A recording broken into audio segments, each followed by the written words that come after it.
Bismillahirrahmanirrahim. Assalamualaikum warahmatullahi wabarakatuh.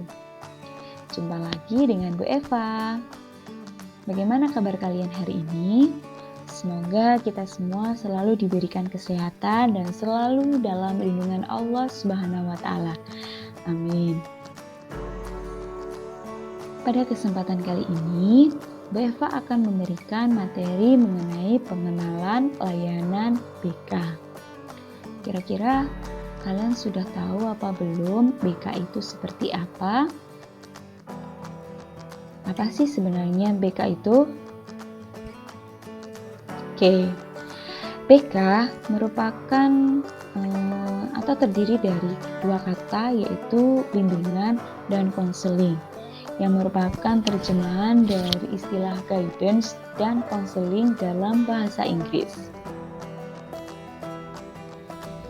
Bimbingan berasal dari kata guidance yang berawal dari kata pijat to guide, di mana memiliki arti yaitu membimbing, membantu, menunjukkan, dan menuntun.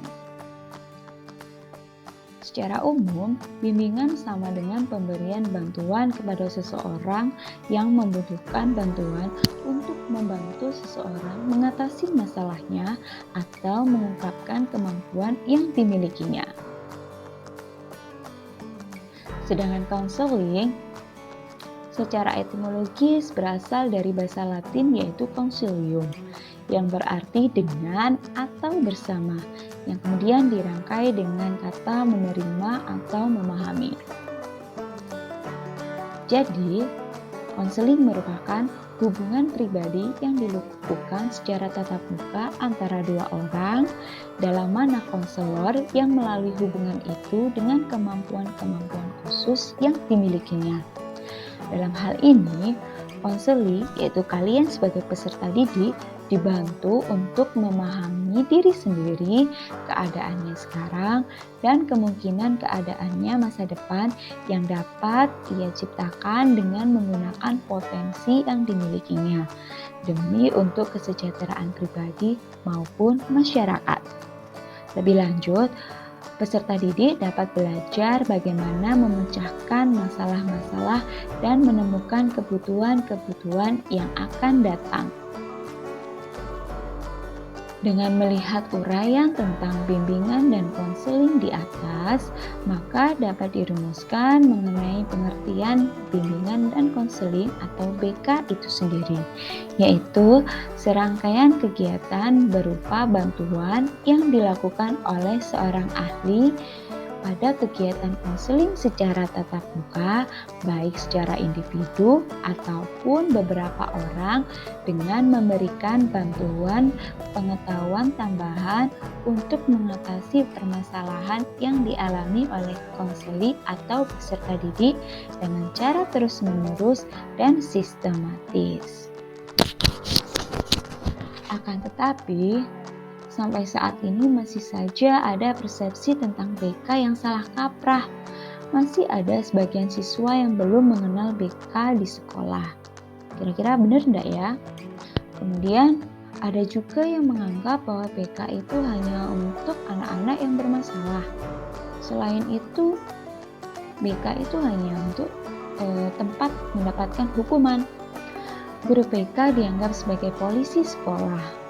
Atau guru BK hanya untuk mengatasi anak-anak yang nakal, bandel, suka melanggar aturan, dan bahkan ada juga yang menganggap kalau guru BK itu galak dan suka memarahi siswa. Kira-kira bagaimana dengan kalian? Bagaimana pemahamanmu mengenai BK? Sebelum kalian menjawab, mari kita bahas dulu apa sih sebenarnya fungsi BK. Bimbingan konseling mempunyai beberapa fungsi, yaitu 1. Fungsi pemahaman yang membantu peserta didik untuk memahami dirinya dan lingkungan sekitarnya. 2. Fungsi pencegahan yang membantu mengantisipasi berbagai masalah yang dapat terjadi dan berupaya untuk mencegahnya agar tidak dialami oleh peserta didik. Yang ketiga yaitu fungsi pengentasan yaitu pemberian bantuan kepada peserta didik yang telah mengalami masalah pribadi, sosial, belajar, maupun karir. Dan yang keempat, yaitu fungsi pemeliharaan dan pengembangan, di mana membantu peserta didik agar dapat menjaga dan mempertahankan situasi kondisi yang telah tercipta dalam dirinya agar terhindar dari penurunan produktivitas diri. Dan yang terakhir, yaitu menciptakan lingkungan kerja yang kondusif dengan memfasilitasi perkembangan peserta didik. Oleh karena itu, program bimbingan dan konseling harus sistematis dan berkesinambungan dalam upaya membantu peserta didik mencapai tugas-tugas perkembangannya. Nah, sekarang kita bahas sebenarnya tujuan daripada layanan bimbingan dan konseling itu apa sih? Yang pertama, yaitu agar konseli dapat merencanakan kegiatan penyelesaian studi, perkembangan karir, serta kehidupannya di masa yang akan datang. Kedua, mengembangkan seluruh potensi dan kekuatan yang dimilikinya seoptimal mungkin. Ketiga, menyesuaikan diri dengan lingkungan pendidikan, lingkungan masyarakat, serta lingkungan kerjanya. Dan yang terakhir, mengatasi hambatan dan kesulitan yang dihadapi dalam studi, penyesuaian dengan lingkungan pendidikan, masyarakat, maupun lingkungan kerja. Secara khusus, bimbingan dan konseling bertujuan untuk membantu konseli agar dapat mencapai tugas-tugas perkembangannya yang meliputi bidang pribadi, sosial, belajar, dan karir. Adapun bidang pribadi, yaitu layanan bimbingan diberikan kepada siswa untuk menemukan dan mengembangkan pribadinya sehingga menjadi pribadi yang mantap dan mandiri. Bidang sosial, yaitu layanan bimbingan diberikan kepada siswa untuk mengenal lingkungannya sehingga mampu bersosialisasi dengan baik dan menjadi pribadi yang bertanggung jawab. Bidang karir, selanjutnya bidang belajar, yaitu layanan bimbingan yang diberikan kepada siswa untuk dapat membentuk kebiasaan belajar yang baik. Dan yang terakhir, yaitu bidang karir, merupakan layanan bimbingan kepada siswa yang merencanakan dan mengembangkan masa depan berkaitan dengan dunia pendidikan ataupun dunia kerja. Nah, untuk mencapai tujuan-tujuan tersebut, mereka atau kalian sebagai peserta didik harus mendapatkan kesempatan, yaitu mendapatkan layanan bimbingan dan konseling. Adapun kegiatan layanan BK yang bisa diberikan secara langsung ataupun melalui media antara lain: 1. Konseling individu, yaitu kegiatan berupa layanan yang diberikan secara individu terkait membantu penyelesaian masalah yang dihadapi, baik masalah pribadi, sosial, belajar, dan karir.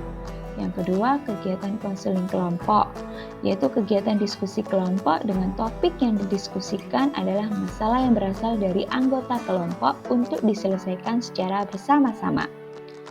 Kemudian ada kegiatan bimbingan kelompok, di mana kegiatan ini hampir sama dengan kegiatan konseling kelompok ya, yaitu secara berkelompok melakukan diskusi dengan topik yang didiskusikan adalah topik yang kekinian atau masalah-masalah yang hangat pada hari ini atau saat ini.